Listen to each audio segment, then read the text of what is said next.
Vamos partir para a segunda etapa, né, do nosso seminário.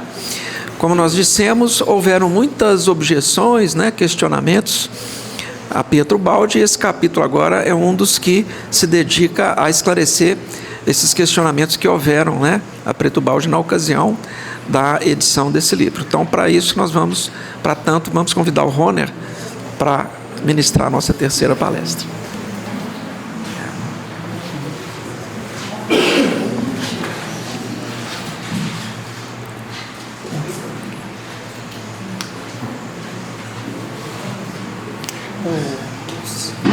O Eduardo, da direita aqui, né?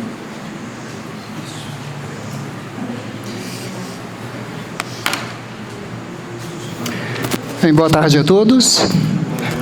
Nós gostaríamos, primeiramente, de agradecer essa equipe maravilhosa que está sempre reunida nesses estudos, né?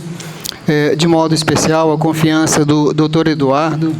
Esperamos aí corresponder à expectativa, né? Pois bem, nós ficamos com uma tarefa muito difícil, que é esclarecer sobre objeções, né? Questionamentos. Não é muito fácil, né? A princípio, Pietro Baldi teve uma visão, como já foi comentado aqui pelos demais expositores, né? Um pouquinho mais afastado. Ok. Eu estou quase comendo aqui o microfone, né? Pois bem, então, dessa visão que Pietro Baldi teve, originou-se uma vastidão de conceitos, que é a estrutura dessa obra, não é? O sistema. Talvez alguém esteja chegando aqui pela primeira vez, nunca tenha ouvido falar de queda do espírito, de sistema, antissistema, né? O sistema é o reino de Deus, né? O absoluto, é o ambiente divino, né? E o antissistema é a nossa casa que nós moramos agora, né? Que nós elegemos, o nosso universo material, temporal, não é isso? É uma obra corrompida, né? Onde nós encontramos a dualidade a cada passo, a cada instante, né? E a outra palestra, Dr. Gilson, que vai falar, né, sobre a queda do espírito, não é isso? Mais ou menos. Bem, é porque, geralmente, esses são os pontos de maior entrechoque, né, onde as pessoas trazem maior dúvida, não é? Pois bem, então o Baldi faz uma análise crítica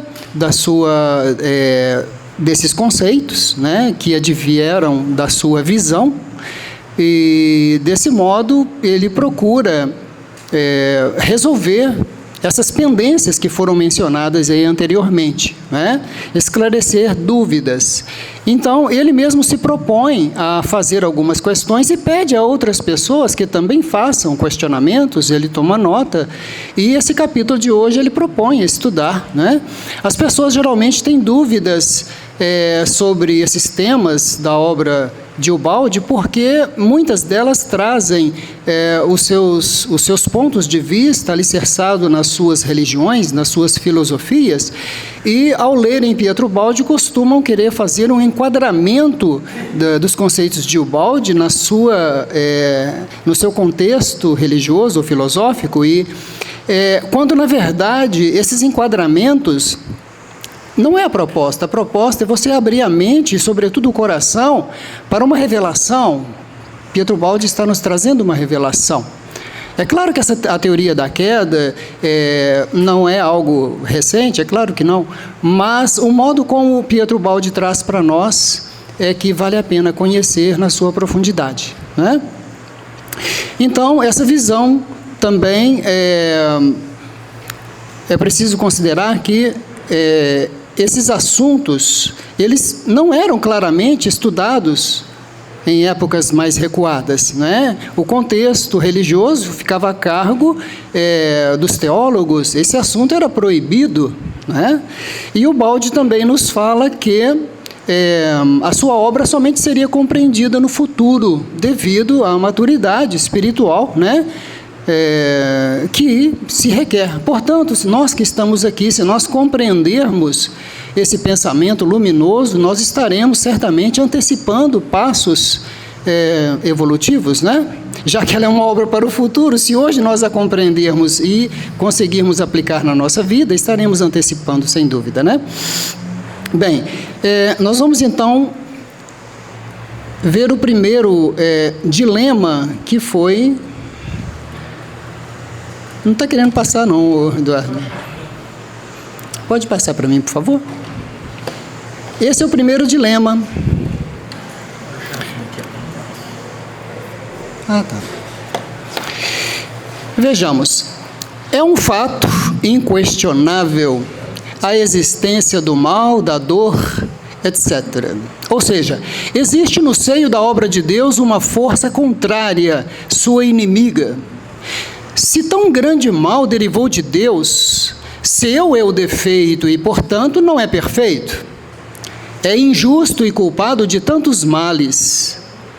E se não derivou de Deus, mas teve uma origem própria, um Deus que não previu o dano do próprio sistema não é onisciente.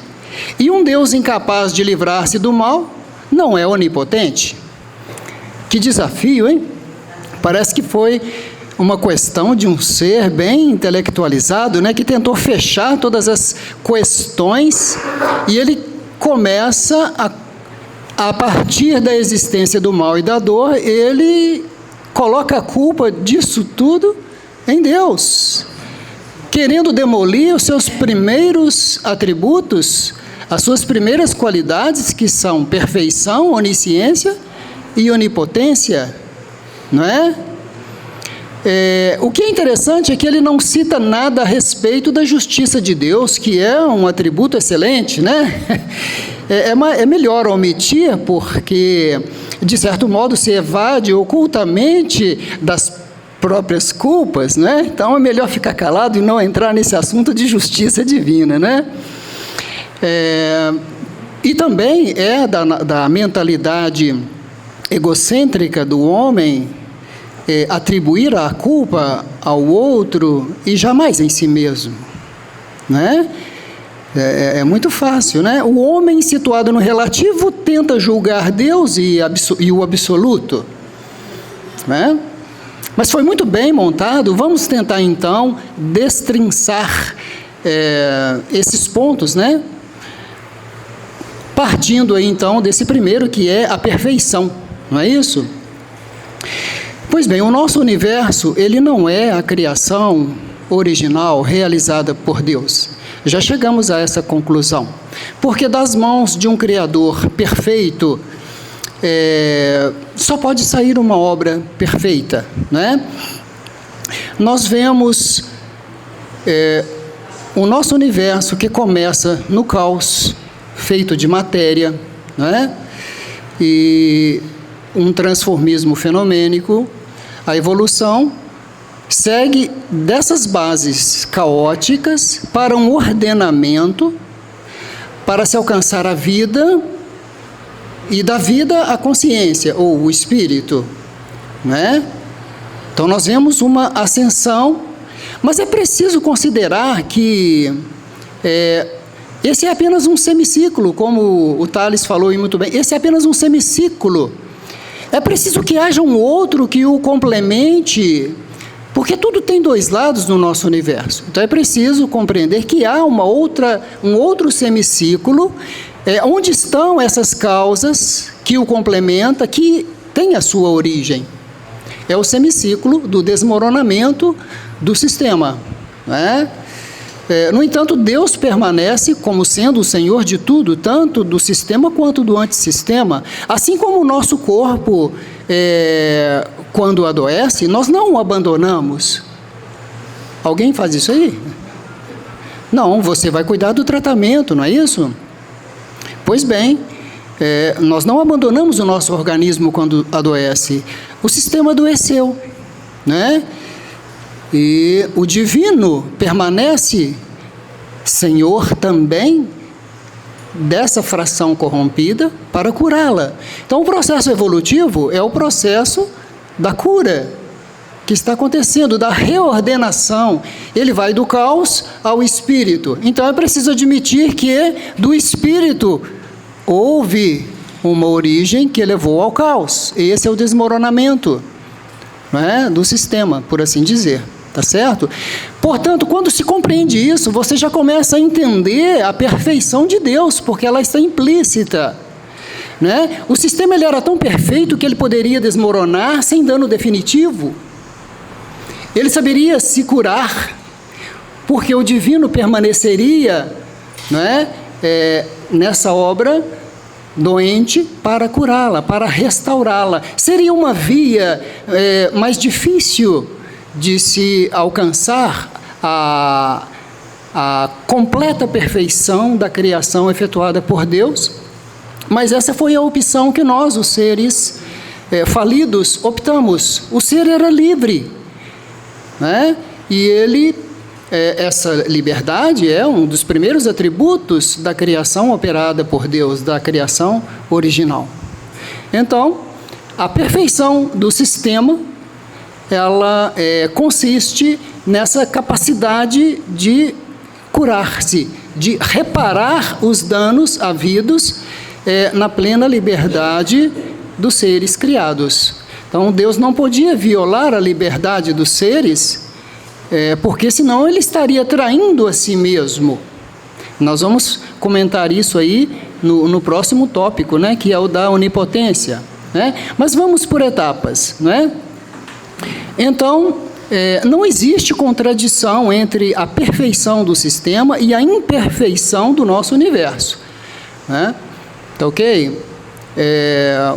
O sistema não somente previu, né, aí já entra no da onisciência, porque esses princípios estão correlacionados, não tem como você isolar um atributo do outro, eles são um em um, então não tem como isolar. Então, o sistema, ele não somente previu, como também ele proveu de qualidades, caso houvesse um desmoronamento de dimensões, que foi o que houve, né? Caso houvesse a queda do espírito, ele seria salvo, ele seria reparado, reconstituído, ele seria curado, né? Ele retornaria ao estado de perfeição, né, do qual se afastou, não é? Pois bem, então, mas o homem não gosta dessas teorias, o homem comum, por quê? Ele não se agrada delas, porque ele precisa admitir a sua culpa. E obedecer à lei, aceitar e obedecer à lei de Deus, é a qualidade mais deficiente do ser rebelde, né, que somos nós. Ainda hoje, reverberamos a intenção culposa. Quantas vezes que nós erramos conscientemente, sabendo que depois vamos ter que reparar, depois vamos ter que consertar, não é? Ou seja, nós até hoje ainda cometemos aquele primeiro lapso, que é a dilatação do nosso impulso autocêntrico, né? Quisemos funcionar num organismo perfeito, quisemos funcionar avançando em posições que não nos competiam, certo? E num sistema ordenado e perfeito isso não pode acontecer, tá certo? Pois bem, vejamos agora, o nosso tempo lá vai, né? A onisciência. As próprias consequências que advieram da livre desobediência das criaturas que promoveu o desmoronamento e logo em seguida o processo de recuperação do ser através da evolução que constatamos no atual momento em que vivemos, essas próprias consequências demonstram que tudo foi previsto, tá? Pois bem, e esse é um fato que nós constatamos no processo evolutivo, tá? Outra coisa é que somente Deus é o onisciente. A criatura, ela tinha o conhecimento perfeito para a sua função e posição, assim como no nosso organismo. né? Cada célula, cada órgão, ele tem o seu conhecimento para a sua função, segundo a escala das unidades coletivas. No seu nível, ele sabe o que precisa fazer e funciona direitinho, ainda que ele não tenha consciência disso, mas de algum modo ele o sabe. Não é? Um consciente universal faz por ele, mas tudo funciona. Desde a estrutura molecular ou atômica até o ser máximo do organismo, que é o eu central. Só que as células não sabem de nada do que se passa no eu central, certo? Então, assim também a criatura não poderia saber tudo. Onisciente somente era Deus.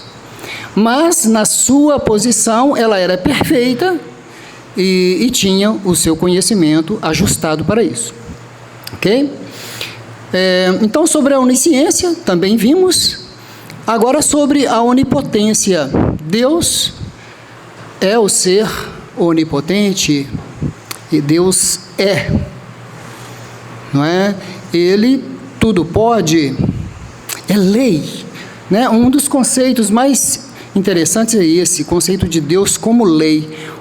Como que Deus poderia violar a si mesmo, o seu princípio de ordem, né? E assim impedir que a criatura caísse, né? E a partir daí gerasse o impedimento da existência do mal e da dor. Sem tirar a liberdade da criatura, isso não é possível. Porque a liberdade é a primeira das qualidades, né? E Deus queria uma resposta do ser criado, queria uma adesão, uma retribuição de amor, uma obediência à sua lei.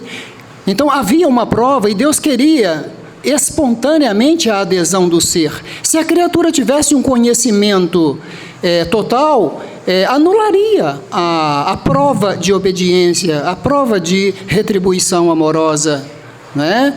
Isso seria anulado. A criatura que poderia aderir para fugir de um dano, mas ela sabia o que precisava saber, ela sabia que era preciso obedecer para manter a ordem. Então não se trata de criaturas ignorantes, não é?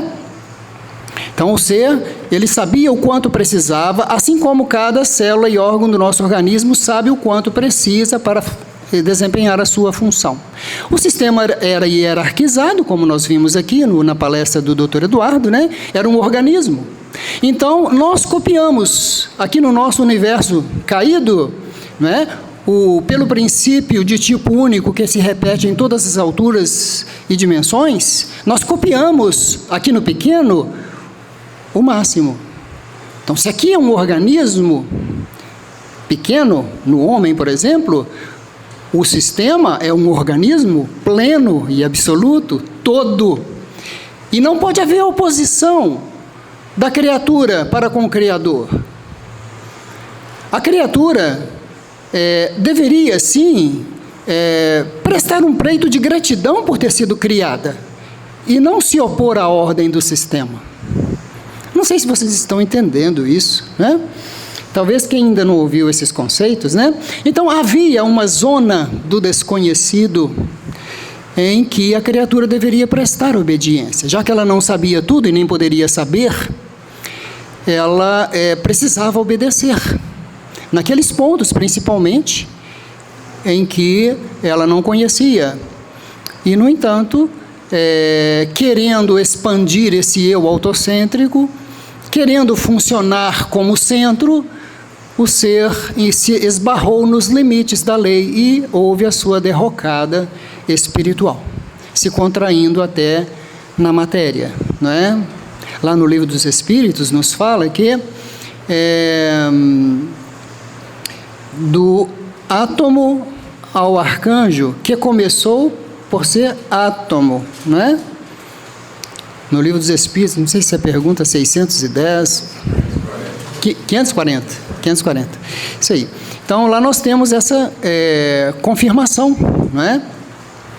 Bem, vamos ver o que Sobre a perfeição. A perfeição do sistema revela-se exatamente nesta retomada e autocorreção, nesta sua arte de saber transformar mal em bem. Que beleza, que sabedoria de Deus! Como se pode condenar a onisciência de Deus quando o mal, ele cumpre uma função de ser prova como banca de exame para o bem? Ele contribui às avessas, ao seu modo, mas de certo modo contribui. Então, o mal tem pressa, ele está acuado pelo transformismo do devenir fenomênico temporal, ele está cativo do tempo. Porque a cada vez que passa, o mal é menos mal. Cada criatura que comete o erro, do erro advém a experiência dolorosa, vem a dor, a experiência e vem o conhecimento. O conhecimento faculta a criatura que errou a não errar mais. Porque ela vai querer o que é mais vantajoso para si, ela vai querer evitar a dor. E aí o mal fenece. O mal é inteligência de superfície, ou seja, estupidez em profundidade. E ele já está perdido de saída, por isso ele tem pressa. Não é? Outra coisa, o mal não pode ter surgido de Deus, porque senão ele teria que ser igual à substância divina, eterno, indestrutível, mas não é assim. A vida não está nos mostrando isso. Quantas pessoas que nós vemos reformar o seu caminho na vida depois de uma grande dor? Então, a vida está nos mostrando que o mal, ela é temporal, ela não tem nenhuma conexão com a eternidade. Por que você pode tentar colocar a culpa em Deus se o mal não existe lá? Ele só existe no transformismo, não é? O bem não, o bem é da eternidade, não é? O bem não tem pressa, porque ele é a regra do sistema, ele não tem pressa. Ele permite ao mal essa primeira vitória, que é a da queda, mas ele já tem a vitória final, que é o telefinalismo evolutivo no seio do eterno. Ok? Então, é inegável a existência do mal e da dor em nosso mundo, mas é preciso compreender que ela é um fenômeno em vias de cura, tá? De restabelecimento. Bem, mas então vejamos aqui, esta implícita capacidade de automedicação apta a resolver qualquer crise tornava inócuo, em última análise, esse perigo e erro, que era o perigo da derrocada do ser, Então isso seria inócuo, já que havia uma implícita capacidade de automedicação. Não se tratava, pois, de imperfeição, ao contrário, na perfeição do sistema, tudo estava previsto, até a possibilidade de uma desordem e de uma queda. Por isso foi deixada nas mãos do ser a escolha entre a obediência e a desobediência, com a possibilidade de uma desordem e uma queda. Se isto acontecesse, tudo se curaria por si mesmo, embora passando por outros caminhos, que é o caminho evolutivo, que é o caminho da dor. Gente, somente a teoria da queda justifica a existência do mal e da dor no nosso mundo. Quando nós vemos a agressividade, a selvageria do reino animal e dos homens primitivos, uma sina tão drástica quanto essa não pode ser oferecida a um ser inocente. Você reconstruir a sua felicidade através da dor, se você é um inocente, isso não seria uma obra divina. É preciso admitir, então, a teoria da queda. Alguma coisa aconteceu entre o estado em que Deus criou o ser e o estado em que se encontra o nosso universo. Aconteceu alguma coisa. E o que foi isso? Foi o nosso desvio, a nossa desobediência, a nossa revolta, a nossa o nosso exagerado impulso de expansão, não é isso? Se isso acontecesse, tudo se curaria por si mesmo, embora passando por outros caminhos, e voltaria ao primitivo estado de perfeição. Se bem que, através de uma nova experiência, sempre útil e justa, apesar de árdua. Aí, ó. Os espíritos decaídos continuaram a ser centelhas de Deus. Nada se perdeu, né? E ofuscaram, mas não destruíram a sua natureza divina. Por isso todos nós trazemos a centelha do Eterno, né, no âmago de nosso ser. Né? É neste sentido que os homens também, em sua íntima natureza espiritual, derivada daquelas remotas origens, pode ser chamados deuses. Vós sois deuses, né? Jesus trouxe essa afirmação para nós. Né? Sobre a onisciência, o fato de tudo ter sido previsto, mesmo uma possibilidade de revolta, e as consequências que vemos serem automaticamente tomadas para o processo de saneamento, é uma prova em favor e não contra a onisciência de Deus. Quem compreendeu o exposto viu que o sistema tinha sido provido de todas as qualidades que lhe pudessem depois permitir a recuperação da saúde perdida, como de fato está ocorrendo com a evolução, que leva todas as coisas ao estado íntegro de origem. Como teria podido a bondade de Deus obrigar todos a salvar-se sem violar a liberdade individual? Este segundo curso, ou queda, não foi, portanto, um erro por defeito, mas uma possibilidade prevista, deixando à liberdade da criatura o pleno direito de escolha. A maravilha do atual estado da criação é a desordem ter sido imediatamente contida pela previdente sabedoria de Deus, dentro dos limites devidos e enquadrada em outra ordem maior, que circunscreve, dirige e saneia a desordem. Né? Foi apresentado depois um outro... aqui temos da onipotência também. Por que Deus, se é sempre o mais forte, o Senhor do sistema, não sana de vez o mal, anulando-o? A necessidade de quem errou, aprenda a lição. Como que Deus, é verdade, está curando o antissistema? Ele está nos salvando através do tempo, da evolução temporal, né? Ele está realizando essa obra em nós, mas com a nossa adesão, a nossa participação, com o nosso esforço pessoal, a nossa caminhada. É esse caminho, é essa trajetória que estamos seguindo. Nenhuma força pode ser destruída. Vamos anular o mal de uma vez. Por que Deus não faz isso? Não anula o mal? Não é bem assim. Lavoisier nos diz que na natureza nada se perde, nada se cria, tudo se transforma. Essa força malévola não é algo que está lá, não. É porque a gente acha que está de fora. Somos nós. Está dentro aqui o orgulho, a vaidade, o egoísmo. Então, como que vai destruir o ser? Não, não é por aí. Deixa ele no tempo, separado do divino, é uma separação, né? Entre aspas, não existe essa separação, mas apenas para entendimento, né? A nossa angústia existencial, a nossa carência de Deus, a nossa carência da verdadeira felicidade que não pode ser suprida com as coisas deste mundo. Não adianta você ter riqueza, ter poder, ter saúde, beleza, isso não vai te trazer aquela felicidade lá não.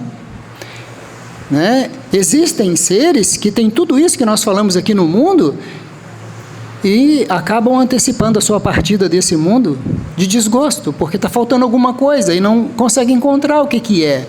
Acha que está fora, mas não está fora, está dentro. Então, nenhuma força pode ser destruída, mas apenas corrigida. Você tem que corrigir essa força, não destrói ela. No nosso universo não se destrói uma força. O mal só se pode extinguir por reabsorção, isto é, por retificação, pela reconstrução daquilo que ruiu. Só assim se explica como a dor pode redimir. Se o nosso universo fosse, no estado atual, consequência pura do primeiro ato criador de Deus, ele deveria ser perfeito? Não o é, porque a criatura nele introduziu forças. Somos nós, introduzimos essas forças aí.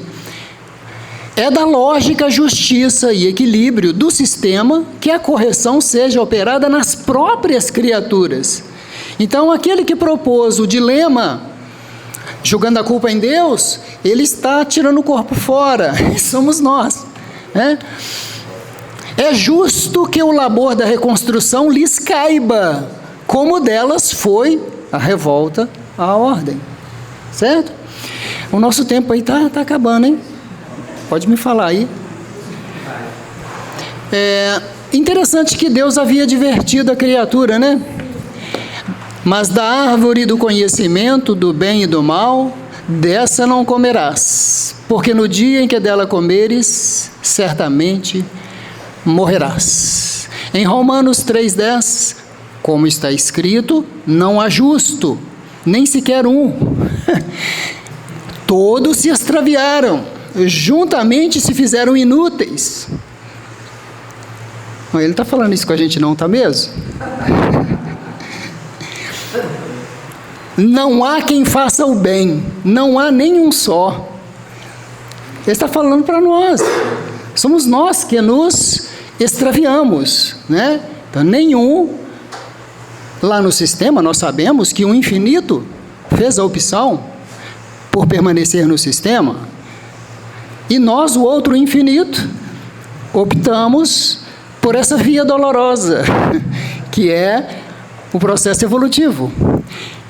Aí o dilema que foi apresentado foi aquele lá, o segundo dilema. Ou Deus criou os espíritos já sábios, e então eles não podiam cair, ou criou os ignorantes e não podiam ser considerados culpados, portanto não podiam ser punidos. Nós já explicamos, esse dilema também, ele cai facilmente porque ele não leva em conta as condições em que se baseiam a criação do ser no sistema. Né? Então, o espírito criado, ele recebeu uma perfeição relativa, um conhecimento relativo, ele não era absolutamente ignorante, né? E ele só não tinha o conhecimento total, ele não tinha o conhecimento das repercussões ou das consequências da desobediência, mas ali estava um grau superior, e por que não alcançá-lo? Por que não eu me tornar o senhor de tudo isso?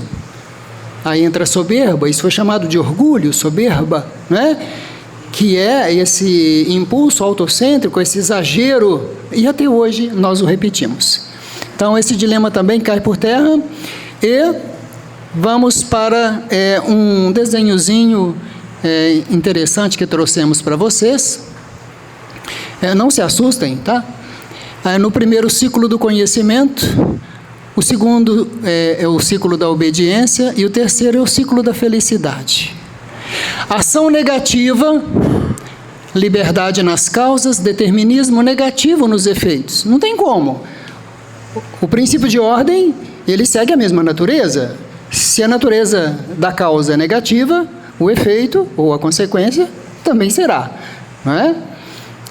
Ação negativa. A ignorância leva ao erro. O erro leva à dor à experiência, às provas, né? E a experiência é o conhecimento.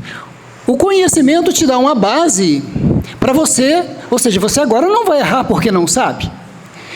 Então, esse primeiro ciclo do conhecimento, ele existe aqui para nós, no antissistema. A evolução segue esse caminho aqui. Por isso que cada vez mais o mal é menos mal, porque o mal está na ignorância. Quando você aprende, você percebe que o caminho da obediência à lei divina é o mais vantajoso para você. Elimina-se a ignorância, elimina-se o mal. O segundo é que é o ciclo do sistema, o ciclo da queda, porque ele parte não da ignorância, ele parte da revolta. Porque o ser, ele conhece. Esse que da evolução atual, se ele quiser recapitular o erro, errar de novo, pode. Mas ele já sai desse aqui e passa para aquele. Entendeu agora? Então, a revolta gera o quê? Culpa. Erro é diferente de culpa. O erro não gera remorso. A culpa gera. O remorso é o grito da consciência, tentando acordar a criatura acerca do desvio da lei que ela cometeu. Então, a culpa gera sofrimento, aí nós vamos ver ali a queda, né, em parênteses, né? Há necessidade de uma reparação, essa reparação não é mais uma simples experiência, agora ela é expiatória. A evolução, nós poderíamos falar que é um quadro expiatório. Nós aprendemos, né, o Espírito Emmanuel traz uma distinção entre prova e expiação. Ele fala assim, olha, parece que está lá no livro O Consolador. Prova é a luta que ensina o discípulo rebelde e preguiçoso a senda do trabalho e do esclarecimento. A expiação é uma pena imposta a um malfeitor que comete um crime. Essa é a definição do Espírito Emmanuel.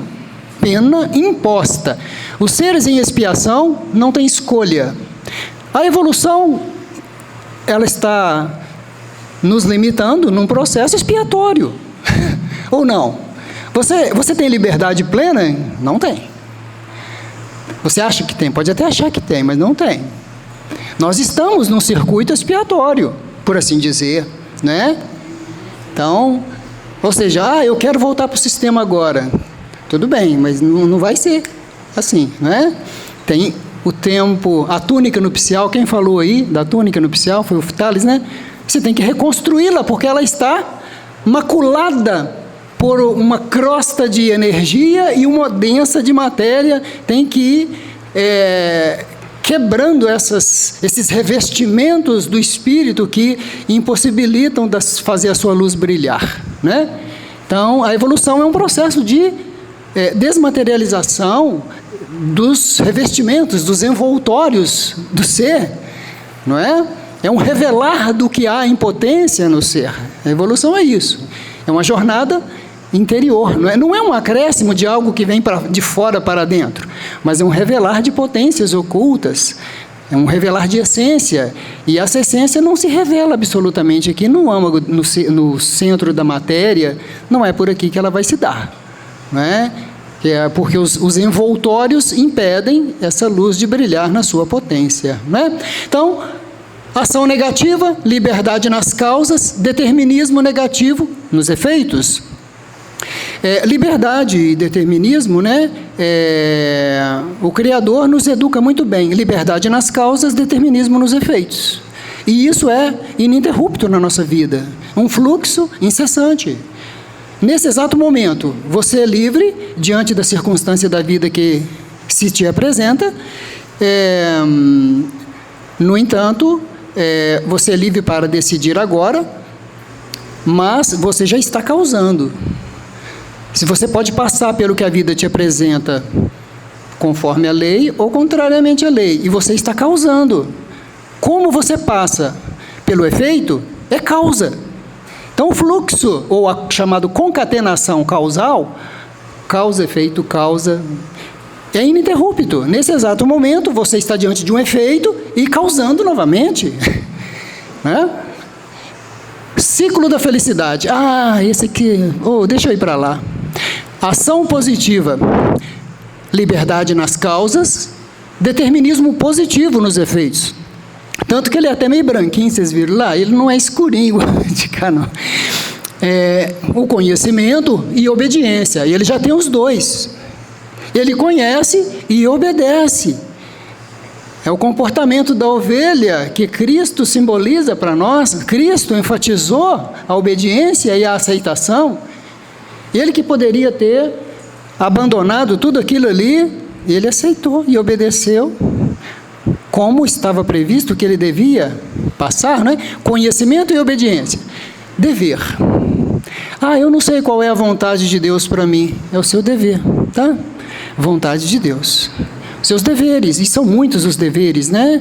É o dever fraternal, filial, paternal, maternal, social e tudo mais. Uma série de deveres. Se você conseguir cumprir todos eles com fidelidade, com perfeição, você vai chegar na alegria, na ordem da lei, na compreensão, e aí você vai alcançar a felicidade. Bem, depois de tudo isso, o que é interessante é que, nesse estudo, quando nos referimos a sistema, antissistema, o nosso pensamento cria imagens, né? E situa essas imagens à distância, como se nada disso nos dissesse respeito. Esse talvez seja um mecanismo do nosso psiquismo de fuga, né, da nossa própria tragédia. Meus irmãos, olhemos para dentro de nós mesmos, contemplemos os abismos dos quais estamos emergindo aos poucos. A dolorosa história evolutiva é a nossa odisseia pessoal. Agora, olhemos para o alto. Nosso Pai, à maneira da parábola do filho pródigo, está nos esperando com os braços abertos. Aceleremos o passo para que esse tão almejado amplexo de amor ocorra, não é? Nós queremos fazer um convite a todos. Vamos voltar para casa? Conheça então a verdade para que ela te possa libertar. O reino de Deus está dentro de vós. Obrigado.